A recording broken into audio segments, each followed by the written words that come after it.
The morning Hester Crawford told the banker he was a thieving coward with the moral backbone of a sun-bleached tumbleweed, half of Caldwell, Kansas stopped what they were doing and stared, and the other half pretended they had not heard a single word while secretly memorizing every syllable to repeat later.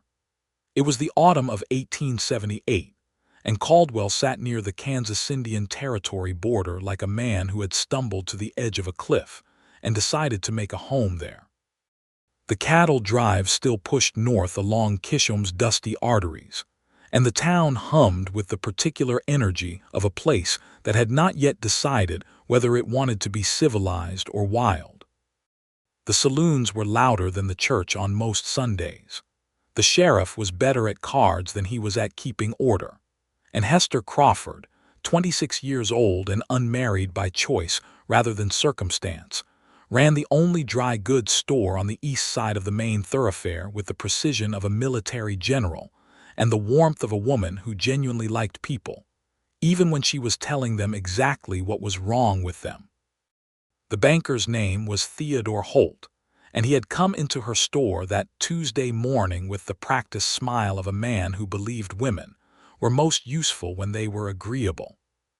He had slid a paper across her worn pine counter and told her that her loan payments were being restructured, which was a polite way of saying they were being doubled, which was a polite way of saying he intended to drive her out and fold her property into the parcel of land he was quietly assembling on the east end of town. Hester had read the paper once, very carefully, in the way she read everything. Then she had looked up at Theodore Holt with her gray eyes, which were the color of a sky that had decided to become a storm, and she had told him precisely what he was. "You are restructuring nothing, Mr. Holt," she said, her voice carrying the pleasant clarity of a bell, which made it all the more devastating.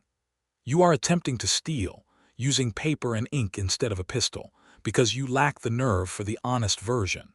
My payments are current, my deed is recorded, and if you attempt to alter the terms of my loan without the written consent stipulated in the original document, I will have my lawyer in Wichita write you a letter that will make your ears burn for a month. Good morning." Theodore Holt had left without another word, which was a victory, but the kind that left a residue of trouble behind it.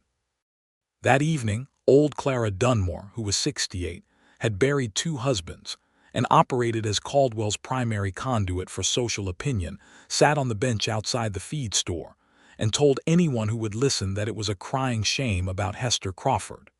Smart as a whip, Clara said, and pretty enough when she bothered, but that tongue of hers would keep her a spinster until the crows came home. No decent man could live with a woman who spoke her mind that freely. It simply was not done. It was not comfortable. It was not, Clara implied with the weight of 40 years of community authority, natural. Hester heard about it because Hester always heard about everything in Caldwell. She was not hurt by it. She had heard variations of the same sentiment since she was 19, and had corrected the schoolteacher's arithmetic in front of the entire congregation during a church social. What she felt was something closer to a tired kind of amusement, the feeling of a woman who has been told the same wrong thing so many times that she has started keeping a mental ledger of the people who said it, just to see whether time would prove her right. Time, as it turned out, had a very specific plan for proving Hester Crawford right.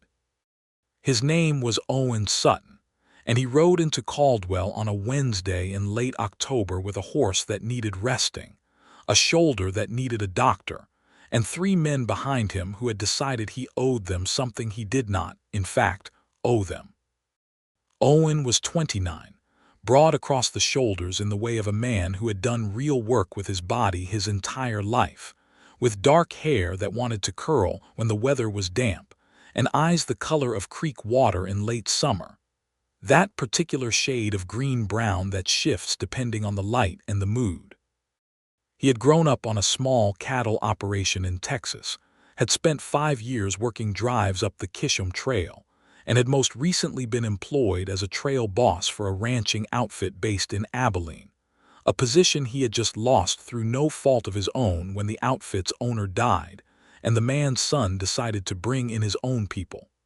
The three men behind him were a different matter. Their names were Cord, Dex, and a third one who went by Rattle, which was not a name that invited confidence. They had latched onto Owen somewhere north of the territory border under the pretense of being traveling companions, and had attempted, on the second night, to relieve him of his wages and his horse. Owen had managed to keep both, but only at the cost of the graze across his left shoulder where Cord's knife had caught him, and now the three men were following him into town with the sulking determination of people who had decided that losing was a personal insult.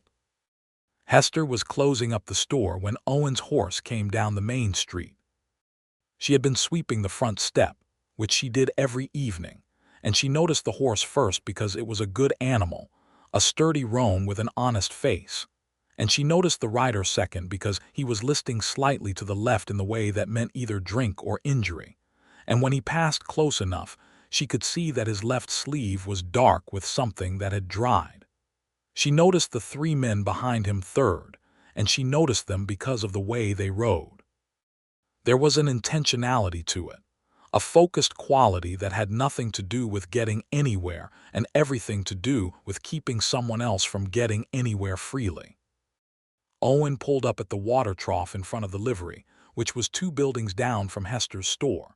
He dismounted with the careful precision of a man managing pain, let his horse drink, and then turned to face the three who had followed him.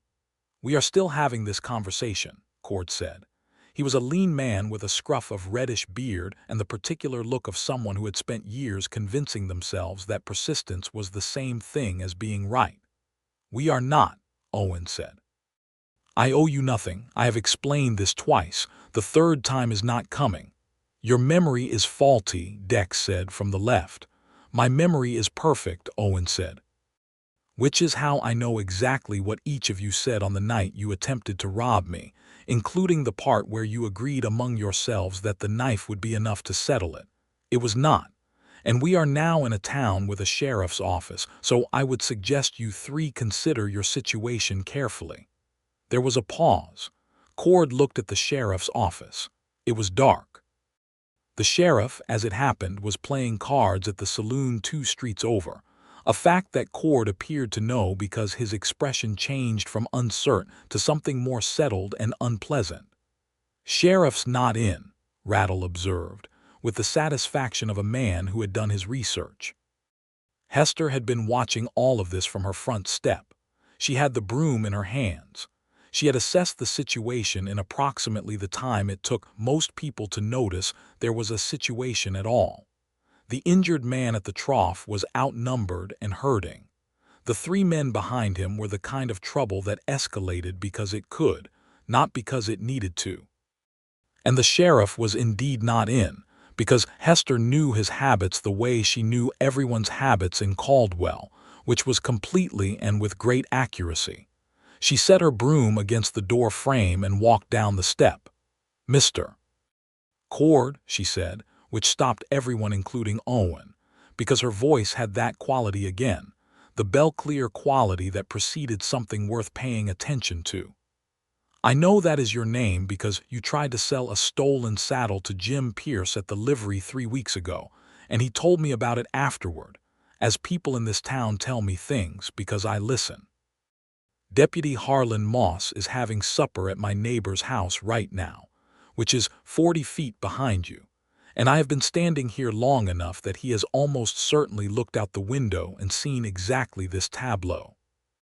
I would like you to think about what story he is going to tell the sheriff when the sheriff comes back from his card game in approximately 1 hour." Cord looked at her with the expression of a man recalculating. "Furthermore," Hester continued, because she was not finished, "the man you are following has a documented injury that your traveling companion's knife created, and if you think a Kansas court in 1878 is going to look favorably on 3 men who chased a wounded trail boss into town and cornered him at a water trough, then your understanding of the law is as poor as your understanding of basic property rights." There was a long silence. "She's bluffing about the deputy," Dex said, but he said it quietly to Cord, and he glanced over his shoulder while he said it. "Am I?" Hester said pleasantly. "There is one way to find out." They were not certain, and uncertainty, Hester had learned, was more effective than most weapons. Cord looked at his companions. Something passed between them. Cord looked at Owen one last time with the expression of a man filing something away for later, and then the three of them turned their horses and rode back down the main street in the direction they had come from. Owen Sutton stood at the water trough and looked at Hester Crawford for a long moment. "Was the deputy actually there?" he asked. "Deputy Moss was most certainly having supper at Mrs. Garfield's house," Hester said. "Whether he looked out the window is a matter I could not confirm with certainty." Something moved at the corner of Owen's mouth. It might have been the beginning of a smile, or it might have been pain, possibly both. "That is a very careful answer." "I am a very careful person," Hester said. "You are bleeding. Dr. Emmons is on Birch Street, which is 1 block north. He closes at 7, but he lives in the back, so knock hard." She turned to go back to her store. "Thank you," Owen said, and there was a straightforwardness in it, a simple and complete gratitude that had nothing performative about it. It was the thank you of a man who understood what had just been done for him. Hester paused. "You would do the same," she said, which was her way of saying you are welcome without making too much of it, and she went back up her step and retrieved her broom and finished sweeping. She thought about him twice before she fell asleep that night, which was unusual. She generally kept a tidy mind. Owen Sutton did not leave Caldwell the next morning, partly because his horse needed another day of rest, and partly because Dr. Emmons had cleaned the wound on his shoulder and told him firmly that riding on it immediately would be foolish. Owen was not a foolish man. He took a room at the Caldwell Hotel, which was a 2-story frame building that smelled of pine tar and cooked beans and was reasonably clean, and he spent the morning at the livery attending to his horse, and the afternoon trying to decide what his next step looked like. He had no position. He had his wages from the last drive, which were sufficient for several months if he was careful. He had skills that were in demand in a cattle territory. What he did not have, he realized as he sat on the bench outside the hotel in the thin October sunshine, was any particular sense of where he wanted to go. He had been moving for so long that the absence of a direction felt strange, like a word he should know that had slipped just out of reach. It was in this directionless state that he found himself walking past the dry goods store on the east side of the thoroughfare, and noticing that the sign above the door read Crawford's Dry Goods and Supply, and that the woman through the window, moving between shelves with the brisk efficiency of someone who knew exactly where everything was the same woman who had faced down 3 men with nothing but the precise and devastating application of words. He went in.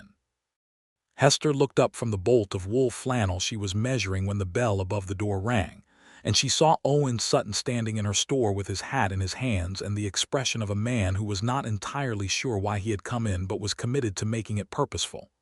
"Good morning," she said. "Your shoulder." "Better, thank you. Dr. Emmons does good work." "He does," Hester agreed. "He also talks too much during procedures, but that is a separate matter. Is there something you need?" Owen looked at the shelves. They were meticulously organized, labeled in a handwriting that was clean and functional, and told you exactly what you needed to know without ornamentation. "I could use a new pair of work gloves," he said. "Mine were lost in a disagreement." "What size?" he told her. She went to the correct shelf without looking for it and came back with 2 options which she placed on the counter and described briefly and accurately. The first was heavier and more durable, better for fence work in cold weather. The second was more flexible, better for rope work and driving. She did not embellish. She did not upsell. She gave him the information he needed and let him choose, which was so different from the experience of being talked at by a shopkeeper that Owen found himself slightly startled by it. He chose the first pair. "Are you staying long in Caldwell?" Hester asked as she took his coin and made change with the efficiency of a woman who had done it 10,000 times.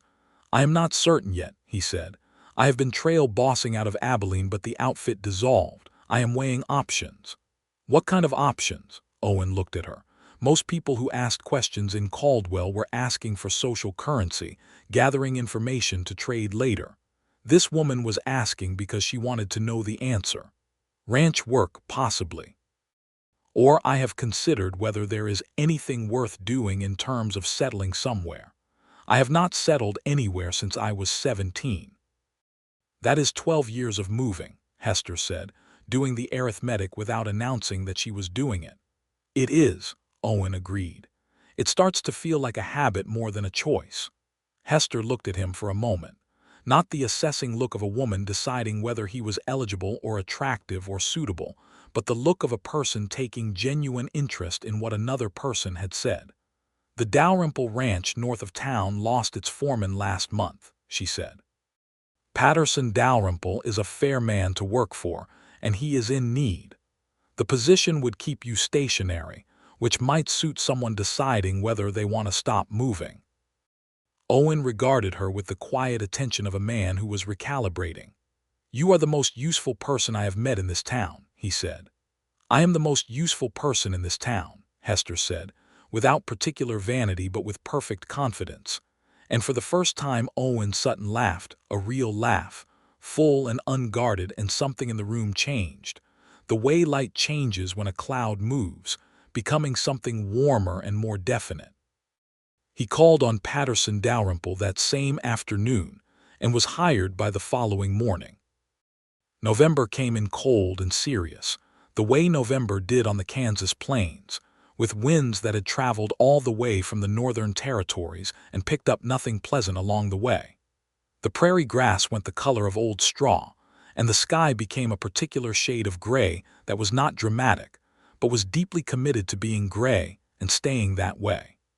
Owen settled into the rhythm of the Dalrymple Ranch with the ease of a man who has been working cattle since he was old enough to be useful. Patterson Dalrymple was indeed fair. As Hester had said, a square-built man in his 50s with a direct manner and no patience for nonsense, which suited Owen exactly. There were 4 other hands. Jim Pierce, who also managed the livery in town, a quiet young man named Thomas who was 17 and earnest, and 2 brothers from Arkansas named Will and Ned Calloway who had been working cattle together so long they had developed a shared vocabulary that occasionally left other people out. Owen came into town on Saturdays, which was when most of the ranch hands came in for supplies, and he found himself stopping at Crawford's dry goods more often than the genuine need for supplies could fully explain. It was not a calculated thing. He was not a man who calculated in that way.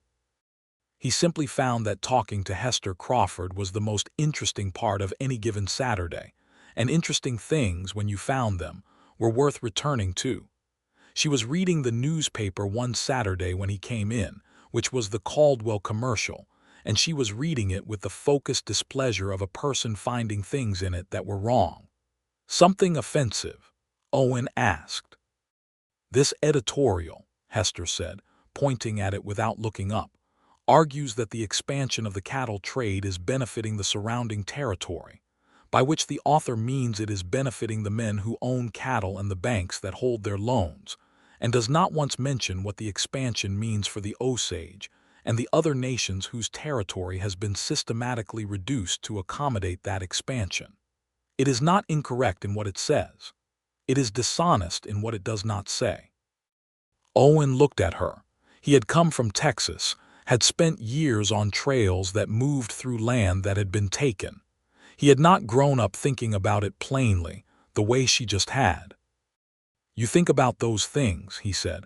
I think about most things, Hester said. She folded the paper precisely. Does that trouble you? No, Owen said. It surprises me, pleasantly.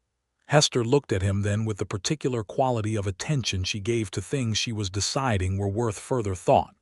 The Osage were here first, she said simply, and the law has spent 30 years writing documents designed to make that fact irrelevant. I find injustice annoying regardless of who it is aimed at. I imagine you find a lot of things annoying, Owen said, and meant it as the compliment it was, because a woman who noticed injustice broadly was a woman who was paying close enough attention to the world to be annoyed by it accurately. Hester's mouth curved slightly. "A fair number of things," she agreed. "Your gloves are holding up, exceptionally. Good. I will tell you when the new shipment of heavy canvas comes in if you are still here by then." "I expect I will be," Owen said. And the way he said it, the small and certain weight of it, sat in the room between them for a moment before either of them spoke again. December arrived, and the first genuine cold came with it, the kind that crept under doors and made the water in the wash basin freeze by morning. The range work slowed, not stopped, because cattle did not stop needing tending just because it was cold, but the pace changed, became more deliberate, more about maintenance and less about movement. Owen found himself with more time to think than he was accustomed to, and more often than not his thoughts arranged themselves in the direction of a dry goods store on the east end of the main thoroughfare. He had learned things about Hester Crawford from the town's general pool of information, which operated like a slow-moving river. If you stood in it long enough, things drifted past. He learned that she had come to Caldwell 5 years ago from Lawrence, Kansas, with a small inheritance from her father and a letter of purchase for the dry goods store, which had been failing under its previous owner, and which she had turned profitable within 18 months through the apparently radical practice of keeping good inventory and being honest about what she had and did not have. He learned that she had been engaged once to a man named Robert Aldridge, who had broken the engagement after 3 months because, according to Robert Aldridge, she was too argumentative to make a comfortable wife. He learned that this story was told by the town in the way of a warning, and by Clara Dunmore in particular as a kind of proof, as though the fact that a man had decided Hester was not comfortable was itself evidence of a flaw in Hester, rather than in the man's ability to handle a woman with a functioning mind. He also learned from Jim Pierce that Hester Crawford had personally organized the effort that kept the small schoolhouse operating when the county tried to cut its funding 3 years ago, writing letters and presenting arguments and not stopping until the money was reinstated. He learned from Thomas at the ranch that she kept a running account for families who had fallen on hard times, letting them take what they needed and pay when they could, and that she never mentioned it to anyone. What Owen made of all this was a picture of a woman who was, in his estimation, precisely what she appeared to be: intelligent, direct, principled, and operating in a town that had collectively decided these were inconvenient qualities in a woman rather than essential ones. It was one of the more wrong-headed things he had observed in his 29 years, and he had observed a fair number of wrong-headed things. The first time her tongue saved his life that winter, it was the 3rd week of December. He had ridden into town on a Saturday that was colder than the previous ones, the sky white and close, the kind of sky that meant business. He had been at the Mercantile and then at the post office collecting a letter from his sister in Texas, and he was crossing the main street heading toward his horse at the livery when he heard his name. Not called warmly, called with the specific intention of stopping him. He turned. Cord was standing in the gap between the saloon and the adjacent building. Not alone, Dex was with him, and a man Owen did not recognize who had the particular look of someone who had been hired for a purpose. 3 men again. They had waited, because men like Cord always waited when they had decided something was unfinished business. Owen's hand moved toward his hip, where he wore a Colt single-action he was adequate with but not exceptional with, because trail bossing required a different set of skills than gunfighting, and he had never confused the two. "Owen Sutton," Cord said again, and there was something satisfied in it, the satisfaction of a man who has chosen his moment carefully. "Away from town enough that the street is quiet. Shoulder healed up, has it?" "Well enough," Owen said. He was calculating distance, positioning, the angle of the pale winter light. 3 to 1 was not odds he liked. The street was indeed quiet. Most people were inside because of the cold. He could call out, but by the time anyone came it would be settled one way or another. "I believe you have something that belongs to me," Cord said, "and this time there is no woman with a sharp tongue standing on a step nearby." "I have nothing that belongs to you," Owen said, "and I am going to ask you one more time to consider your situation." "My situation is 3-1, Cord said pleasantly. Then from the doorway of Crawford's dry goods and supply, 20 feet away, Hester Crawford's voice cut through the cold air like a blade through ice. "Mr. Cord," she said, with that bell-clear precision, "I would like you to look to your right toward the sheriff's office." Cord looked. Sheriff Dale Hennessy was standing in the doorway of his office, having come back from lunch earlier than usual because his wife had sent him out of the house during her baking. He was looking at the gathering in the middle of the street with the focused attention of a man whose job had just become relevant.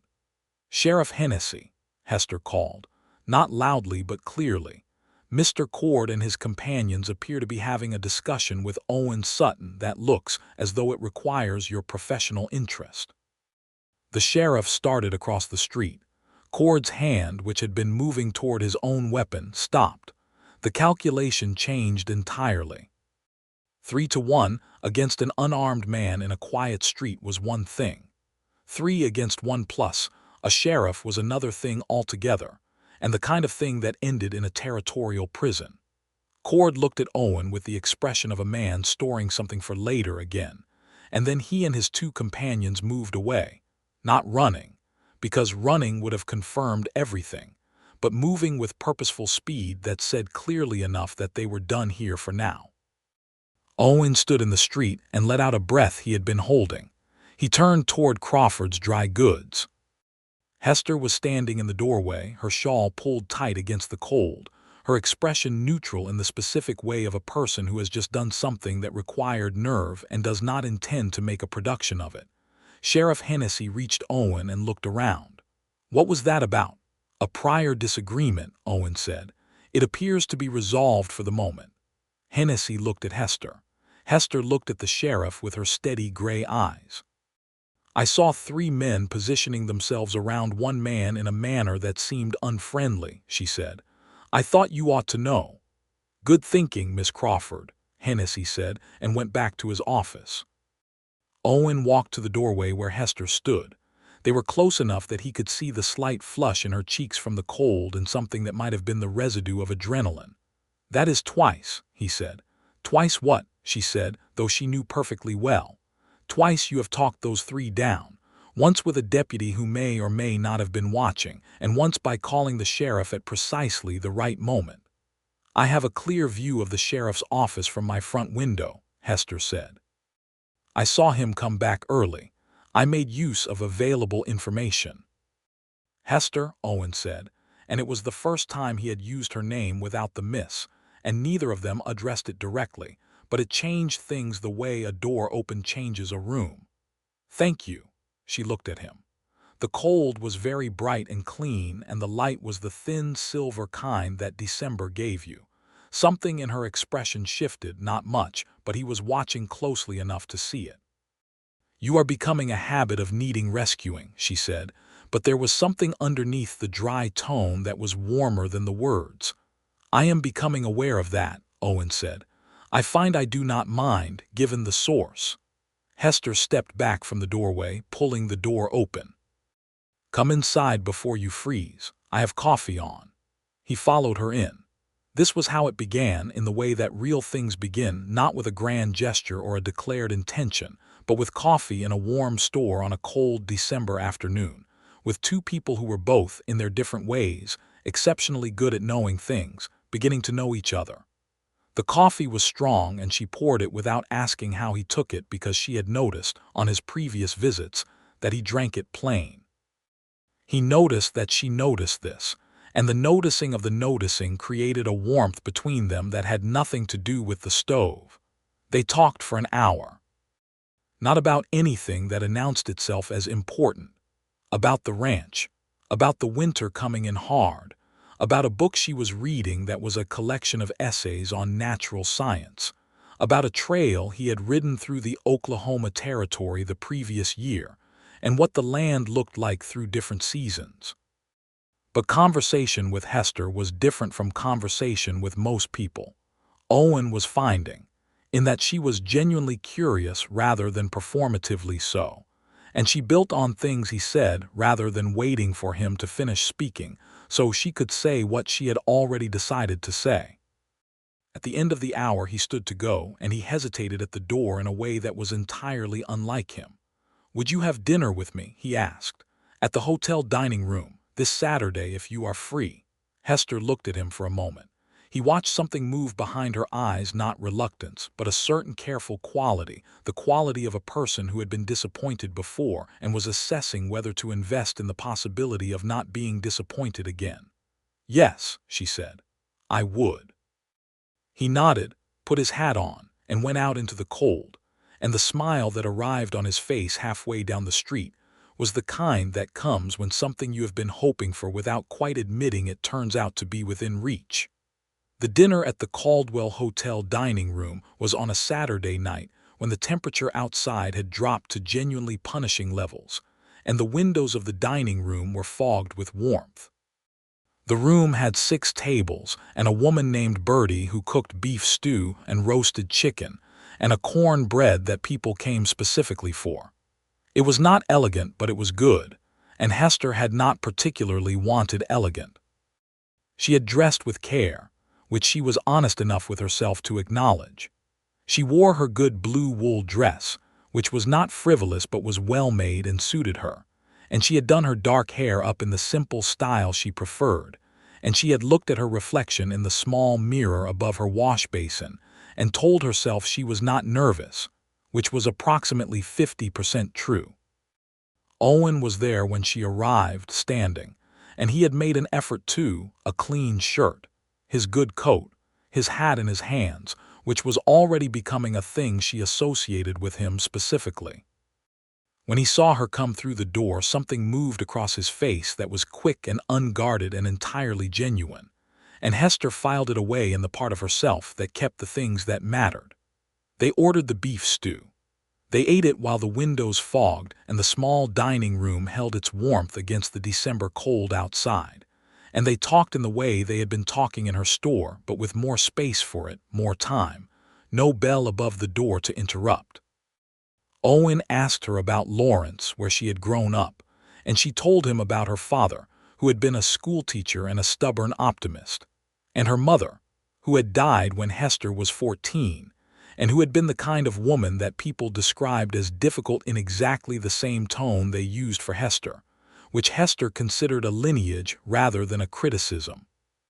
Owen told her about Texas, about the ranch his parents had run, about the way the land there was so different from Kansas, more rolling, more insistent, with a heat that had weight to it.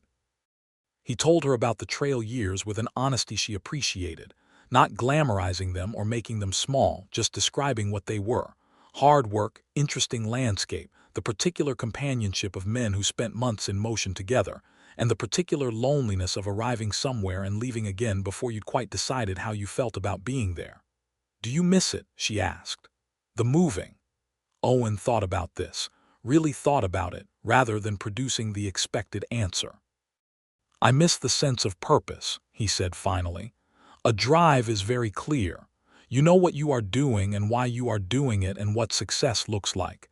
It is a relief, that clarity." He looked at her. "I have not always been sure what I was moving toward. I think I confused the moving with the purpose.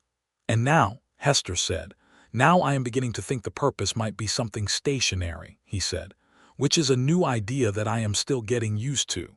Hester looked at him steadily, in the way she had that was so direct it might have made a lesser man uncomfortable.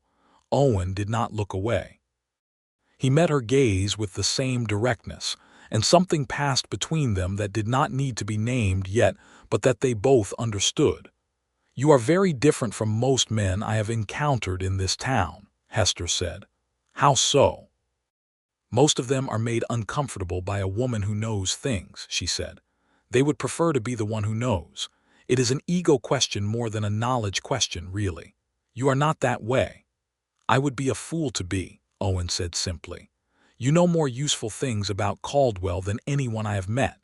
You knew about Dalrymple's foreman position before I'd been in town 24 hours. You know where the sheriff eats and when he comes back. You know which men have outstanding disputes and which ones can be bluffed by invoking a deputy. Being made uncomfortable by that would be like being made uncomfortable by the almanac." Hester laughed a real laugh, not the polite social kind but the genuine kind that came from being genuinely amused. It transformed her face in a way that Owen stored carefully, wanting to be responsible for it again. "The almanac," she repeated. "That is not a comparison I have previously received."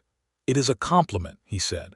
"The almanac is one of the most reliable things a man on the plains can have." "Then I accept it," she said. After dinner they stood outside in the bitter cold for a moment, their breath making small clouds in the air, and Owen offered to walk her home, which was a 2-minute walk because she lived above the store. She accepted.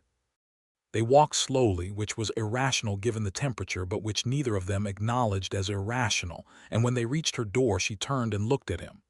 "This was a good evening," she said. "It was," Owen said.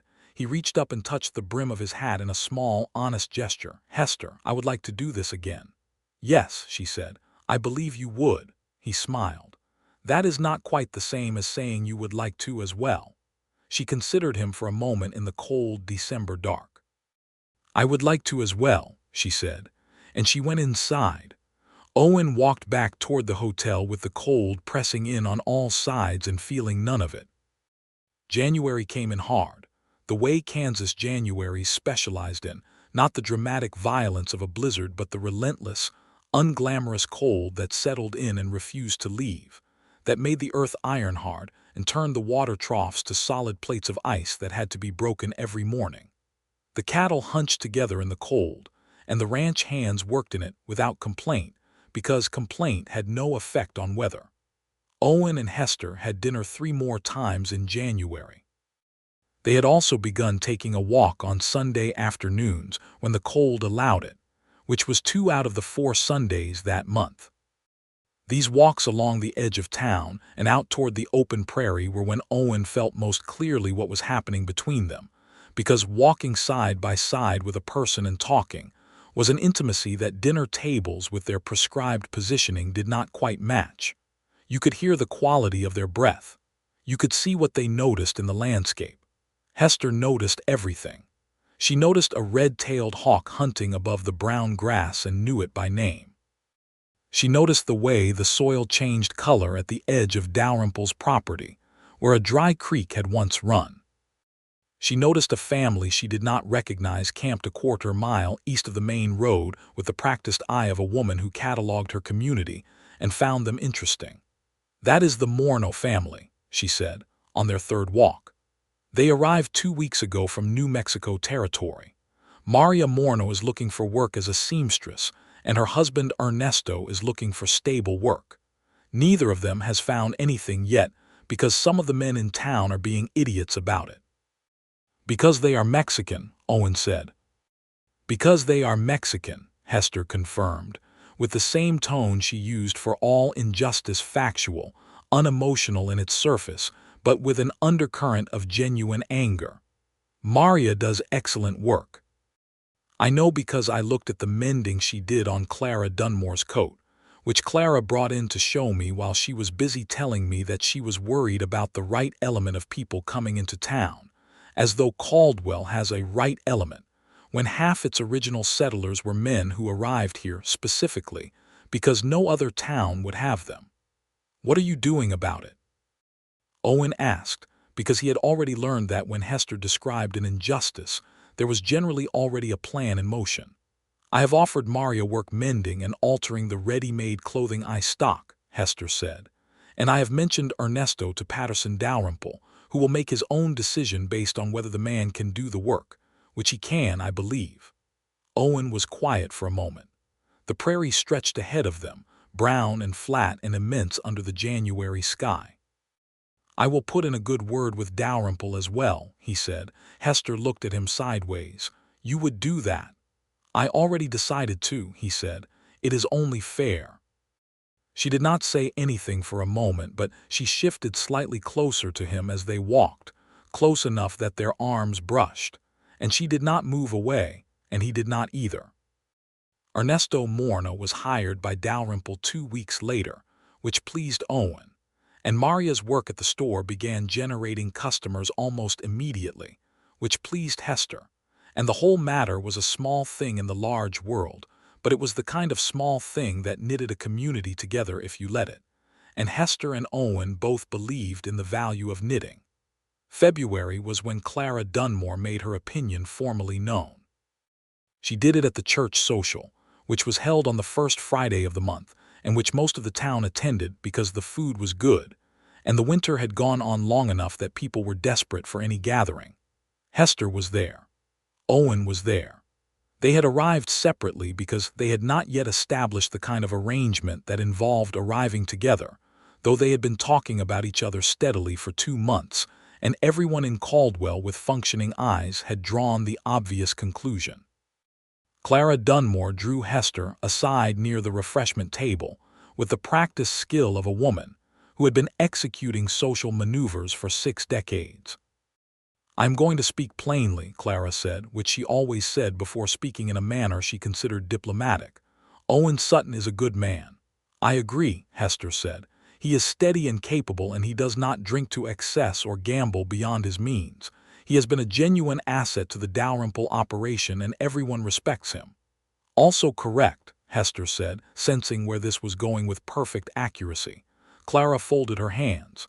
"Hester, you are not a young woman anymore. You are 26 years old, and you have a tendency to speak your mind in ways that men in general find difficult to manage. Robert Aldrich told several people that." "Robert Aldrich," Hester said pleasantly, "was a man who wanted a wife who would not notice when he was wrong. I noticed consistently.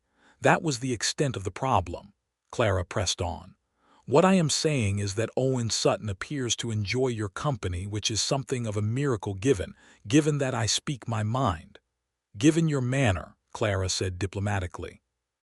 "And I am advising you, woman to woman, that if you have any genuine interest in this man, you might consider, just in certain situations, being somewhat softer in your approach." Hester looked at Clara Dunmore with her clear gray eyes. She was not angry. She had stopped being angry about this particular advice years ago. What she felt was a kind of patient certainty. "Clara," she said, "if Owen Sutton wants a softer woman, there are several in Caldwell he could pursue without any difficulty. He has not pursued them. He has pursued me, consistently, for 2 months, and I have not performed any version of myself other than this one." She gestured slightly at herself, meaning all of herself, the directness and the sharpness and the mind that ran like a clock and the tongue that said what the mind thought. "If what he likes is this, then I should give him this, not a muted version of it. And if he eventually decides he wants the muted version, then that will be useful information." Clara was quiet for a moment. "You are going to do exactly as you please," Clara said. "I generally do," Hester agreed. "I find it saves everyone time." Clara, despite herself, smiled. "You are exhausting," she said. "I am told that frequently," Hester said. "I take it as a sign that I am paying attention." Across the room, Owen caught her eye and tilted his head very slightly in inquiry, the small shorthand they had developed. The checking in that meant, "Are you all right? Do you need anything? I am here." She gave him the equally small return signal that meant, "I am fine, thank you," and he nodded and went back to his conversation with Jim Pierce, and Clara Dunmore watched the exchange with an expression that was working its way, slowly, toward something like acceptance. It was the second life-saving that settled it for Owen. Not in the sense that he had been undecided. He had known since approximately the 3rd Saturday in December what he felt, but in the sense that it showed him something about Hester Crawford that he had already suspected was there, and needed to see plainly. The second time her tongue saved his life was at the end of February, on a night when the temperature had dropped to a depth that made the air feel brittle. Owen had ridden into town for a supply run that had extended longer than planned, and he was heading back to the ranch in the dark, which was not wise but was necessary, when he heard the sound of a horse in distress somewhere off the main road. He went to look, because he was the kind of man who went to look. What he found was Cord, on a horse that had thrown a shoe, alone this time and armed, and drunk enough to be dangerous and sober enough to aim. The previous encounters had been about perceived money owed. This one, Owen understood immediately, was about something more corrosive, about a man whose pride had been publicly damaged twice, and who had been nursing the damage all winter in whatever saloons would have him, and who had reached the particular point of drunk meanness where revenge seems not just justified but necessary. Cord had his pistol out before Owen could do anything sensible. "Off the horse," Cord said. "Right now. We are going to finish this." Owen dismounted carefully. He kept his hands visible. He was calculating options, of which there were not many, because the road was dark and empty, and even if he could get to his own weapon faster than Cord could pull the trigger, even if he could, he was not certain he could, and that uncertainty was the kind that got people killed. And then, from behind Cord on the road, came the sound of hooves, and into the thin light of the winter moon came Hester Crawford on her brown mare. She had come because she had been leaving the home of Maria Morno, where she had been delivering a bolt of fabric as a friendly gesture, and had seen Owen's horse tied to a tree at the side of the road and then seen, a little further on, the two figures in the dark. "Mr. Cord," she said, and her voice in the cold dark was the clearest thing in the night. No bell this time, something more serious, something that had actual danger behind it. "I want you to think about what you are doing." "Go away, woman," Cord said, without turning around fully, which meant he was keeping Owen in his field of vision and tracking her as well, which divided his attention. "I will not go away," Hester said. "I want to tell you something, and I want you to hear it. Your name is known to Sheriff Hennessy. It is known in connection with a theft attempt and with 2 incidents of threatening behavior. I have given a written account of both previous incidents to the sheriff's office, which I did in December because I believed this moment was possible. That account is sitting in his records right now. If you shoot Owen Sutton tonight, there is a full written record of your history with him, in my handwriting, with dates and witnesses named, and Sheriff Hennessy will have everything he needs to come after you.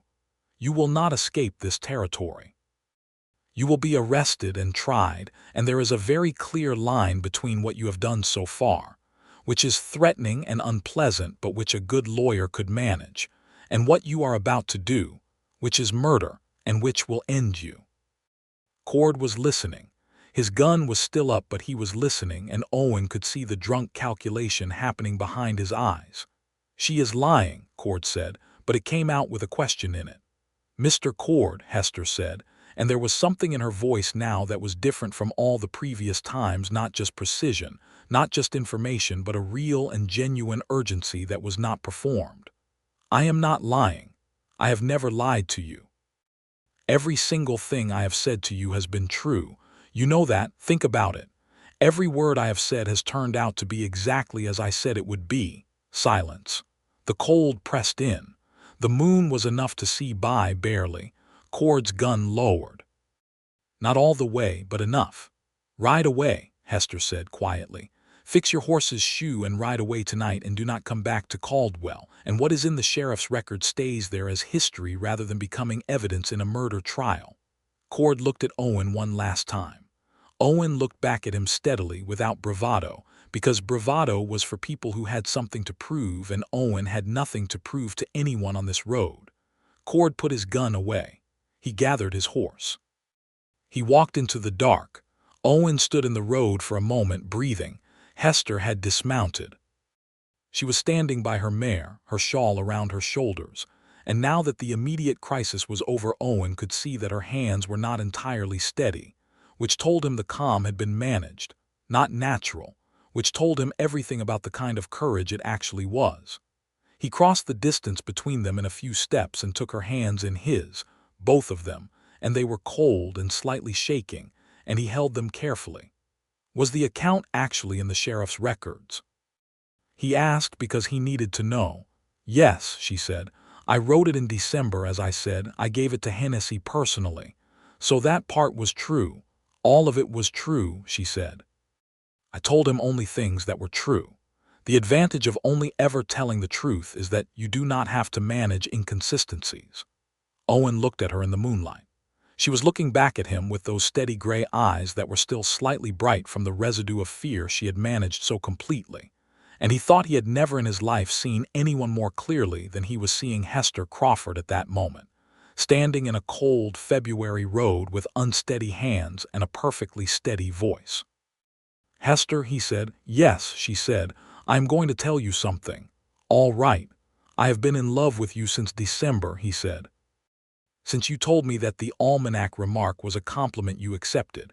Possibly before that, but that was the moment I was certain." Hester was quiet for a single beat.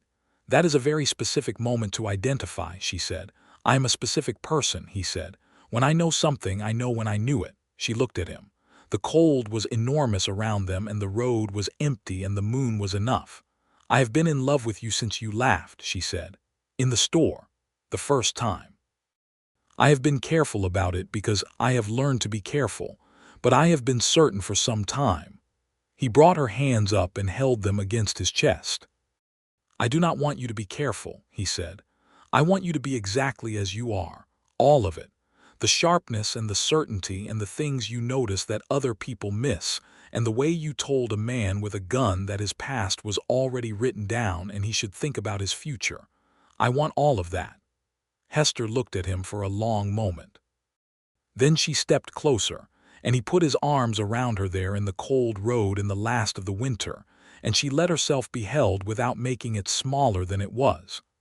"I should mention," she said, her voice slightly muffled against his coat, "that my hands are freezing."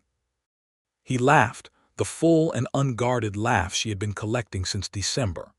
"Come here," he said, and pulled her closer, and the cold could not reach them.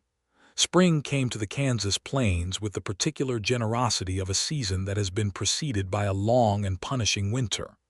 The grass came back green and insistent, pushing up through the iron-hard ground, as though it had been arguing against the cold the whole time and had finally won.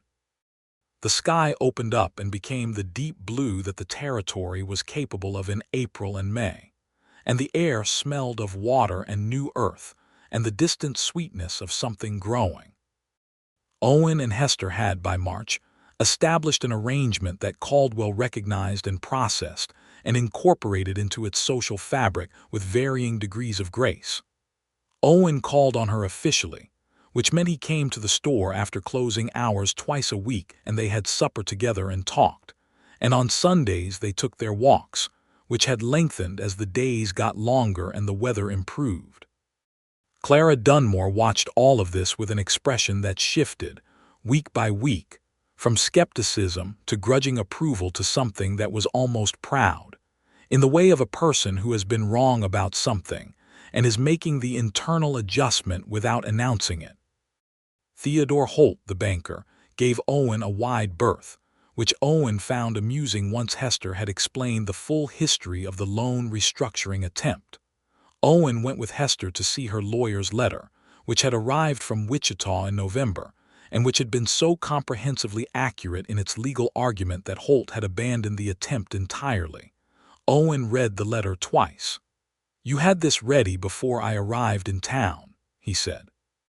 "I had it ready the day after Holt tried his scheme," Hester said. "I wrote to my lawyer in Wichita that same evening."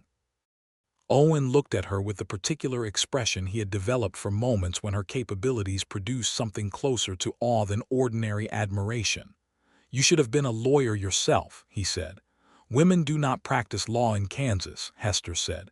"Yet, I expect that will change within my lifetime, though I am aware the timeline is uncertain." She paused. "I did consider it. My father encouraged me. We had many conversations about what the world ought to be versus what it currently was." "He sounds like a remarkable man," Owen said. "He was," Hester said, and there was a warmth in her voice when she spoke of him that was different from most things, softer, more unguarded. "He taught me to read before I was 4 and told me that a woman's mind was the most undervalued resource in any given room, and that I should use mine freely and without apology. I took his advice literally. I am grateful he gave it, Owen said. She looked at him. So am I. In April, Owen took Hester to see a parcel of land 3 miles north of town that he had been looking at with intent. It was a quarter section, 160 acres, with a creek running along the eastern edge, and a stand of cottonwood trees, and a rise to the south that would shelter a structure from the worst of the winter winds. The previous owner had attempted to start a small cattle operation on it and had given up after one bad season, which meant the land was available at a reasonable price and had already been surveyed and recorded. They stood on the rise and looked out over it. The spring grass was coming in green, and the creek was high with snowmelt, and the cottonwoods were putting out their first pale leaves. "What do you think?" Owen asked. Hester looked at the land carefully, systematically, the way she looked at everything. "The soil near the creek is rich," she said. "The water is reliable, which is the most important thing. The rise you identified is well placed for wind protection. You would need to consider the road access, which is currently poor but fixable." She looked at him. "Why are you asking me?" "Because I would like to know what you think," he said, "about the land, and about the idea of the land." She understood what he was asking, which was not precisely the land. "The idea being that you purchase it," she said. "The idea being that we purchase it," he said, directly and without ceremony. "I have been thinking about how to say this properly for 3 weeks, and I have concluded there is no version of properly that is better than plainly. I want to marry you, Hester. I want to build something here with you. I want to wake up next to a woman who knows where the deputy eats and has written accounts filed with the sheriff and reads the newspaper looking for what it leaves out. I want your tongue and your mind and your gray eyes and your coffee, which is the best I have had in Kansas." He paused. "I have a ring. It was my mother's. I carried it from Texas because she told me to give it to someone worthy of it, which at the time seemed like a thing mothers said, and which I am now understanding she meant with specific seriousness." He produced it from his coat pocket. It was a simple gold band with a small blue stone, honest and unshowy and exactly right. Hester looked at it. She looked at him. The spring wind moved through the new grass around them, and the creek ran in its low voice, and the cottonwoods rustled their first leaves. "You understand," she said, "that I will continue to say what I think. Always, in public and in private, I will tell you when you are wrong. I will tell bankers what I think of their schemes. I will read newspapers for what they omit. I will argue with the preacher when the sermon requires it. None of that will change because I am married." "I am counting on it," Owen said. "It saved my life twice. I expect it to have ongoing practical applications." The edge of her mouth curved, then the full curve, the real one. "Yes," she said. "Yes, I will marry you, Owen Sutton." He put his mother's ring on her finger and kissed her, there on the rise above the spring grass, with the cottonwoods and the creek and all the open Kansas sky as witness. And it was one of those moments that becomes a reference point, a before and after, a thing you measure other good things from. When they came back into town that evening, Hester's hand in his as they rode in side by side, the news preceded them by approximately 15 minutes, which was the speed at which Caldwell operated when something worth talking about was happening. By the time they stopped at the hotel for supper, Clara Dunmore had already heard and was on the bench outside the feed store with the expression of a woman who has been waiting for the right occasion to be publicly gracious. "Hester Crawford," Clara called as they passed. Hester looked over. Owen looked over.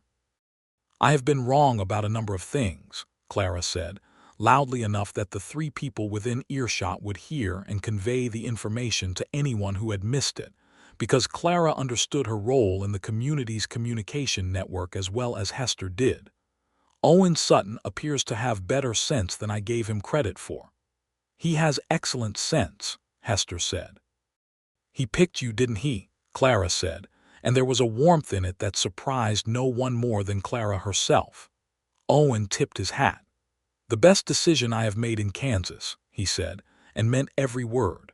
The wedding was in June, on a morning when the Kansas sky was the deep saturated blue of summer and the cottonwoods at the edge of town were in full leaf, and the air smelled of warm grass and possibility.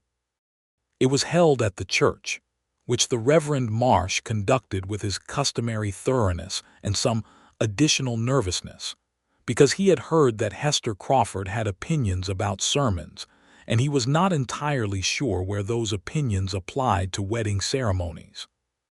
They applied, as it turned out, specifically to the part of the traditional ceremony where the minister addressed the bride's need to be obedient, which Hester had discussed with Reverend Marsh in advance with her customary directness, and which Reverend Marsh had, after a conversation that he later described as bracing, agreed to modify. Owen had been aware of this discussion. He had told Marsh, separately, that he was entirely in agreement with Hester, and that the modified version suited him better as well, which had left the minister with the somewhat novel experience of a groom who was enthusiastically aligned with his bride's request for the removal of submission language. The whole town came. Patterson Dalrymple and his wife came.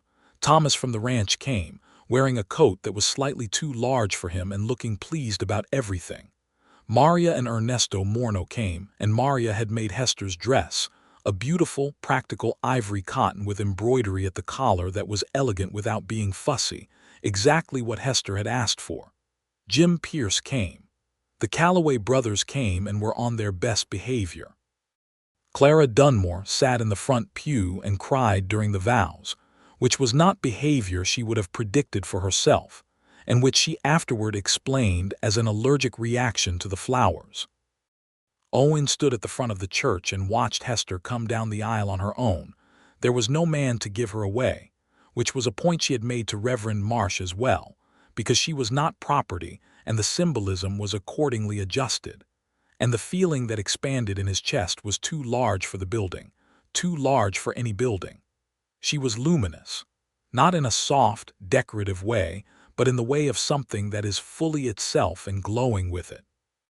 She walked straight-backed and steady-eyed, and when she reached him and he took her hands, her grip was firm and warm and her eyes were bright. "You look terrified," she said, very quietly just for him.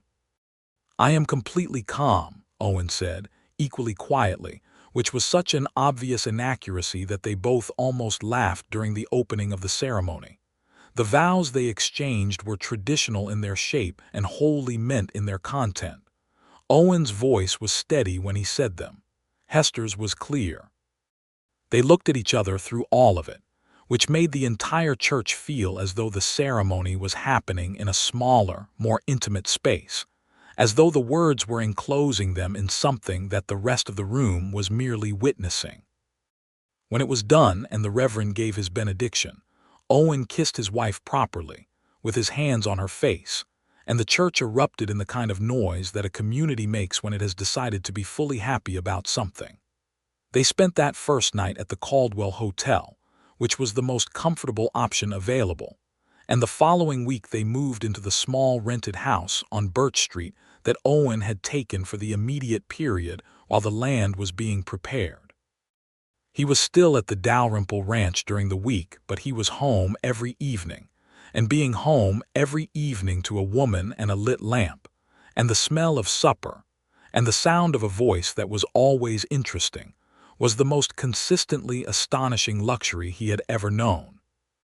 They worked on the land north of town together through the summer, not alone, because a quarter section is more than two people can prepare by themselves, but with help from Ernesto Morno, who had left the Dalrymple operation and partnered with Owen on the cattle side, and with various friends and neighbors who contributed labor in the mutual way of a community that understood it would need the same return someday. By September they had a house.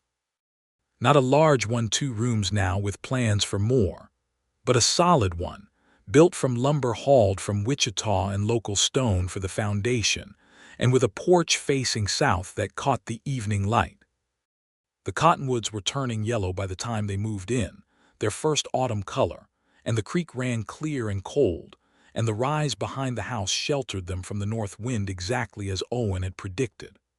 The first night in their own house, in their own bed, with the cottonwoods outside the window and the sound of the creek in the distance, Hester lay in the dark listening to Owen breathe beside her and felt something she did not immediately have a word for.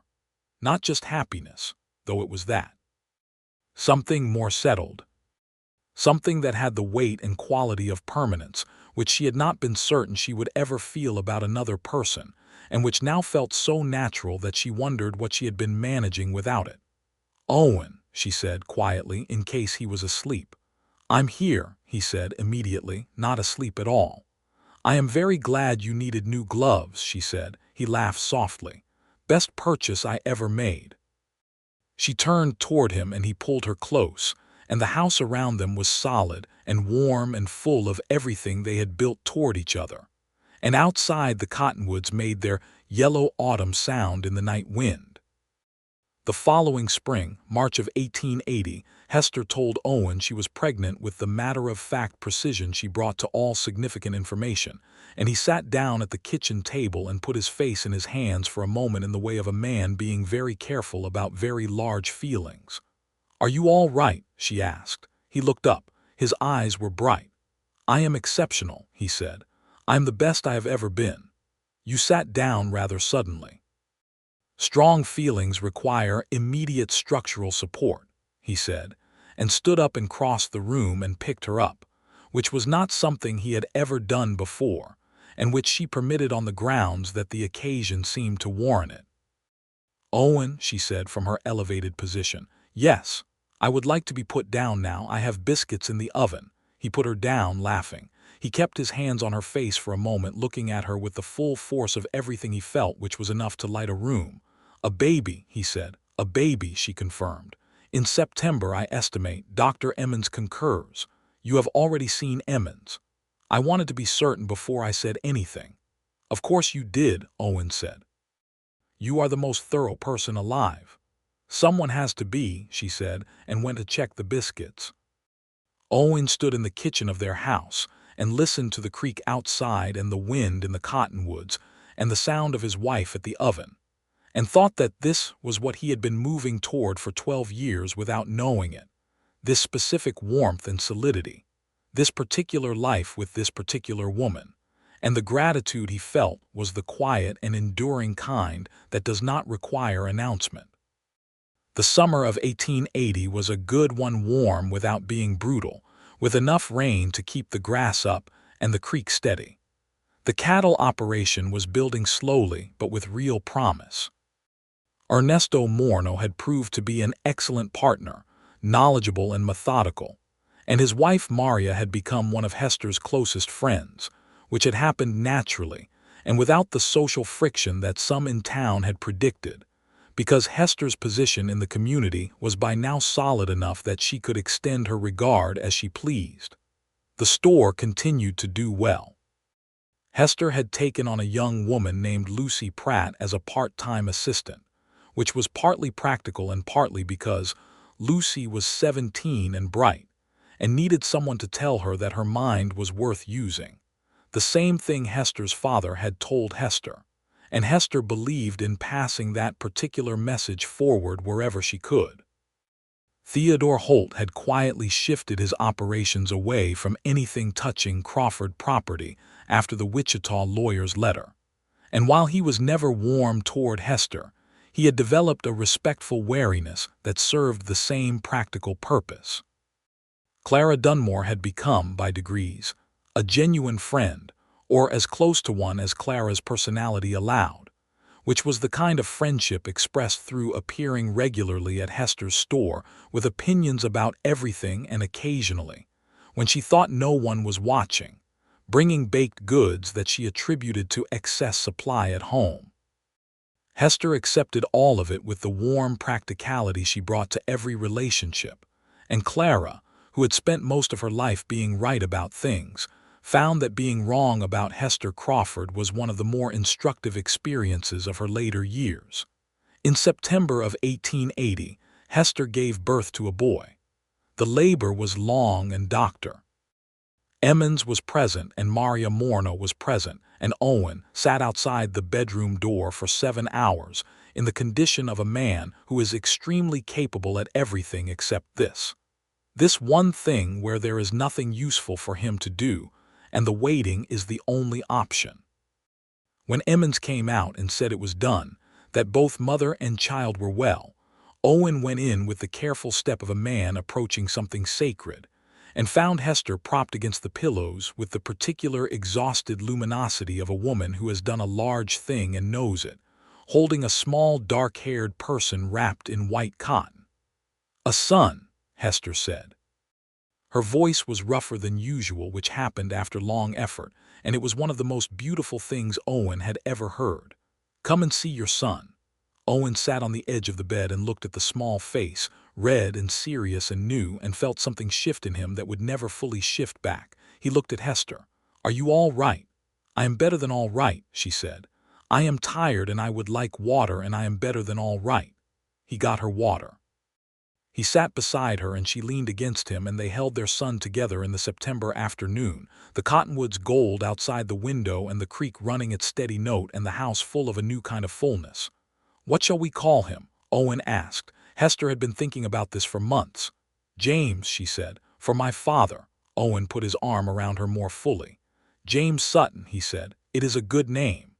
"It is," Hester agreed. "He will need to grow into it." James did not grow into it slowly.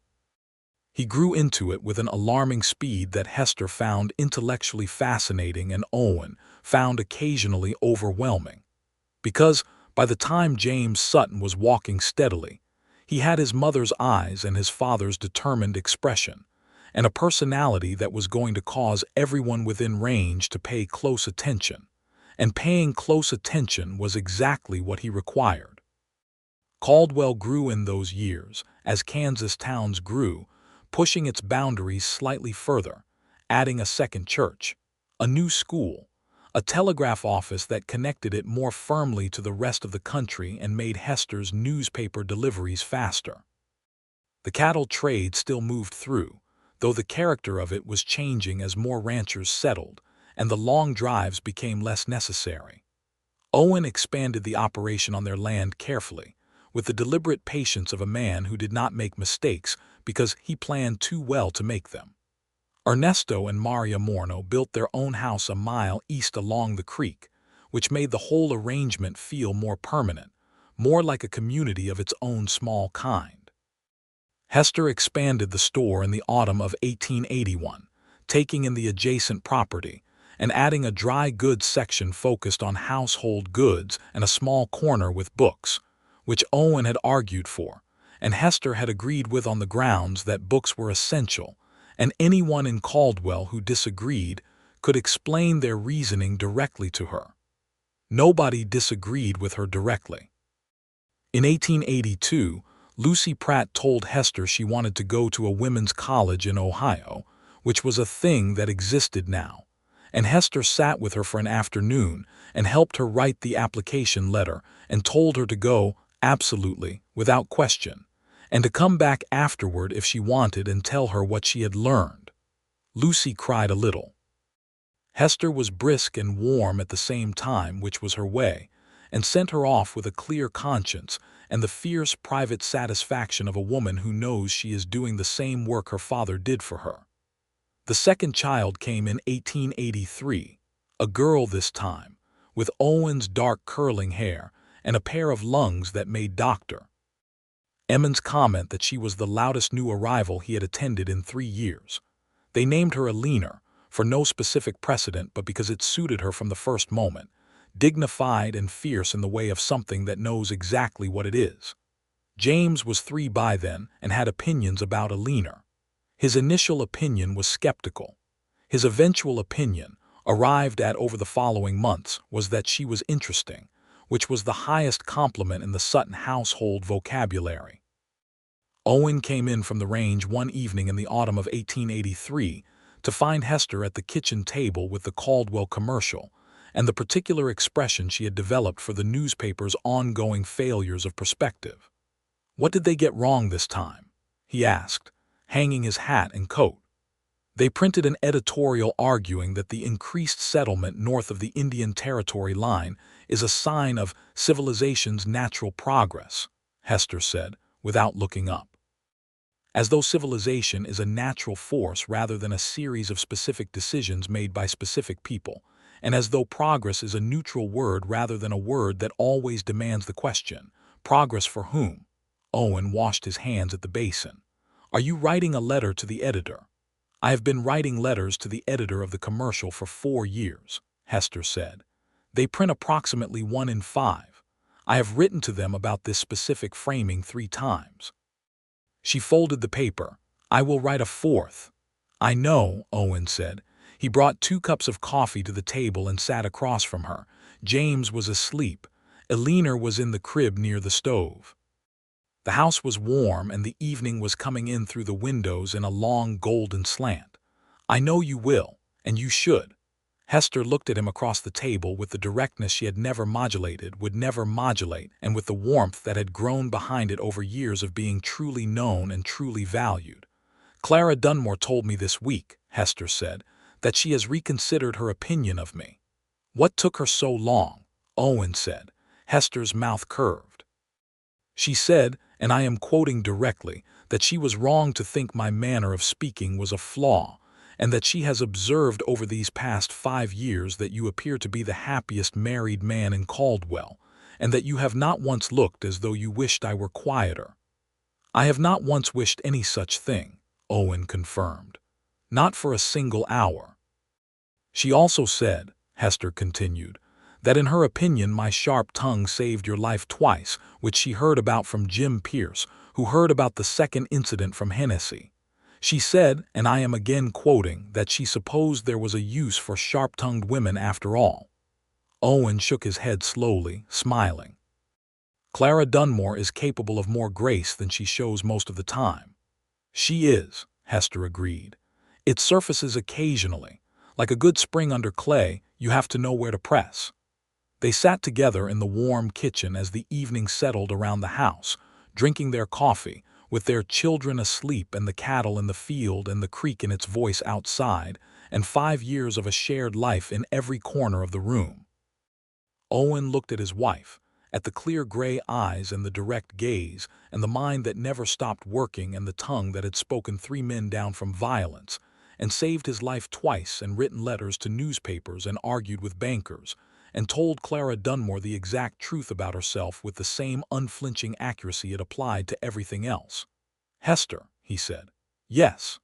The town said you were too sharp-tongued to wed. She raised an eyebrow. The town says a great many things. I know, Owen said. Most of them wrong, this one spectacularly so. She looked at him. The firelight was in the room now, the evening dark enough to have earned it. And she was beautiful in a way that had nothing to do with the word the town used for women, and everything to do with what she actually was. Fully herself, intelligent and warm and uncompromising, and here, with him, in a house they had built together, at a table where the coffee was good, and the conversation was never dull, and the children were sleeping and tomorrow would bring more work and more difficulty, and more injustice to write letters about and more small victories, and more of the particular life they had made together which was not comfortable in the conventional sense, but was deeply, entirely, unshakably good. I believe, Hester said, that the town has updated its opinion. Partly, Owen said. Clara has, that carries significant influence. It does, Hester agreed. She reached across the table and put her hand over his, and he turned his hand over and held it. For what it is worth, I think the tongue's most important function has been domestic. How so? I have told you when you were wrong approximately 47 times in the past 5 years, she said. And you have been, on those occasions, wrong. The correction has improved our operation, our house, and our life in ways that would not have been available to a woman who deferred in the interest of comfort. 47 times, Owen said. You have kept count. I keep count of most things, she said. I find it useful. He laughed. She laughed with him. Outside, the wind moved through the cottonwoods and the creek spoke its steady evening language, and somewhere in the crib Eleanor stirred and did not wake, and James slept with the absolute commitment of a 3-year-old who has thoroughly used up his day. This was the life. Not the life the town had imagined for Hester Crawford, with her sharp tongue and her clear eyes and her habit of saying exactly what she knew to be true. Not the life of compromise and muting that Clara and others had prescribed. The real one, built on the exact thing they had tried to advise her against, built on a man who had understood from the first October evening at a water trough that a woman who faced down 3 men with nothing but precise and accurate language was not a difficult woman but a remarkable one, and that the difference between those two descriptions said more about the observer than about Hester. The years that followed were full ones, as good years are. The operation grew slowly and surely. Owen and Ernesto eventually ran a small but respectable herd, enough to live well on and to invest back into the land. The store remained the most efficiently run establishment in Caldwell, and when the town eventually got a second dry goods store, on the west side of the thoroughfare, the competition was not a threat because Hester's inventory and knowledge and the particular quality of her attention to what people actually needed could not be simply replicated. James Sutton grew up on the land and loved it with the uncomplicated passion of a child who has never known anything else, who has grown up knowing the creek in all its moods and the cattle by individual character, and the way the prairie changes color hour by hour through a whole day. He had his mother's mind, direct and thorough, and his father's patience, and the combination was going to be formidable when he was old enough to fully deploy it. Eleanor was, from the beginning, something of her own entirely. She had her father's laugh and her mother's precision, and a quality of fearlessness that had them both watching carefully to make sure it did not outrun her judgment. She was also, by 4 years old, recognizably going to be the kind of person who would argue with newspapers.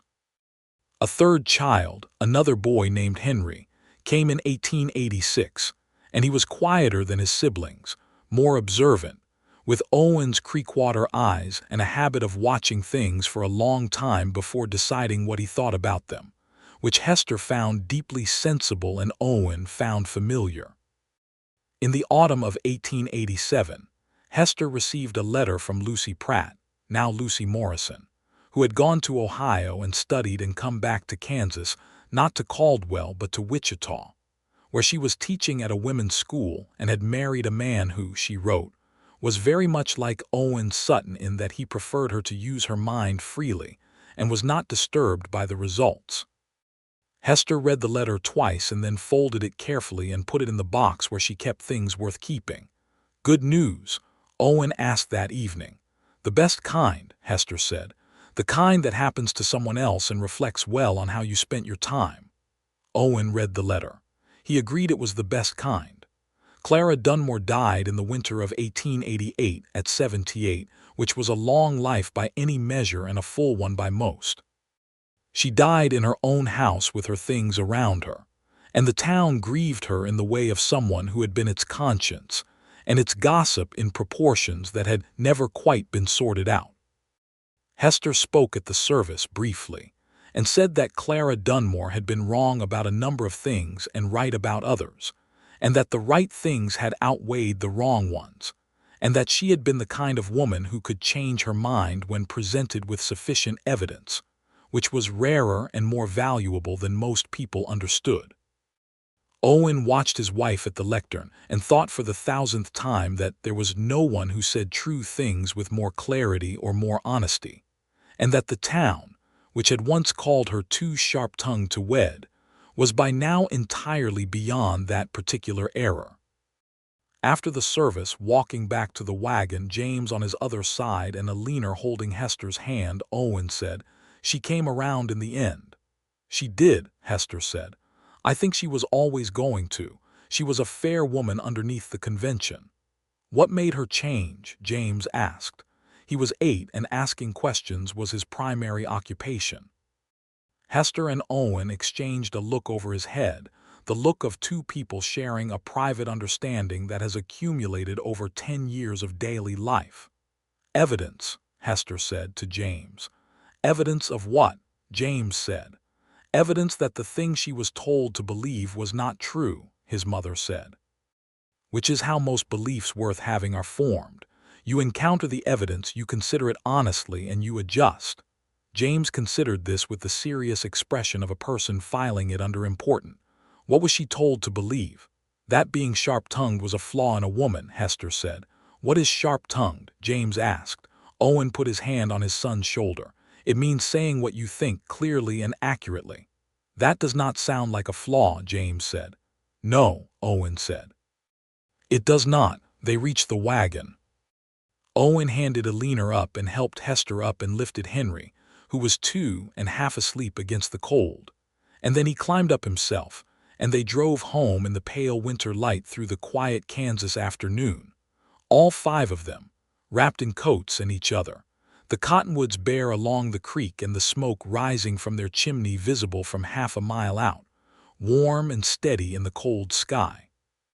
That evening, with the children fed and Henry asleep and James, and Alina doing the arguing that siblings conduct as a form of entertainment, Hester stood at the kitchen window and looked out at the dark prairie and the stars, which were extraordinary on clear winter nights in Kansas, white and dense and very close.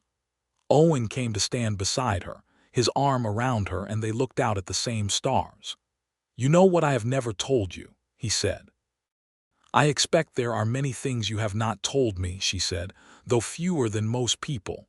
The moment on the road, Owen said, in February, the second time, when Cord had his gun on me. She looked at him. What about it? I was not certain in that moment whether I was going to be all right.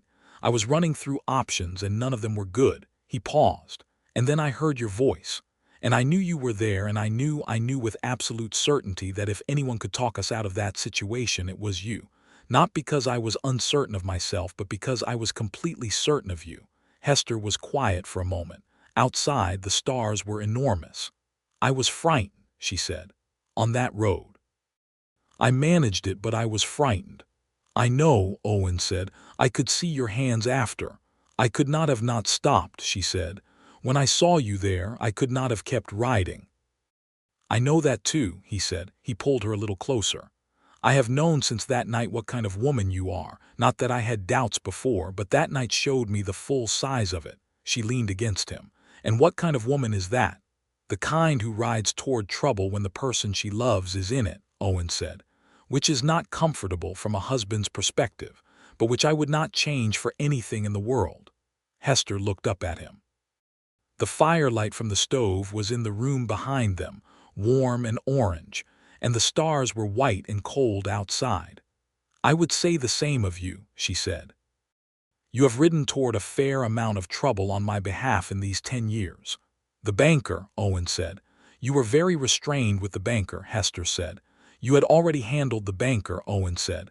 I merely provided a physical presence at the relevant meeting that implied consequences. It was effective, she said.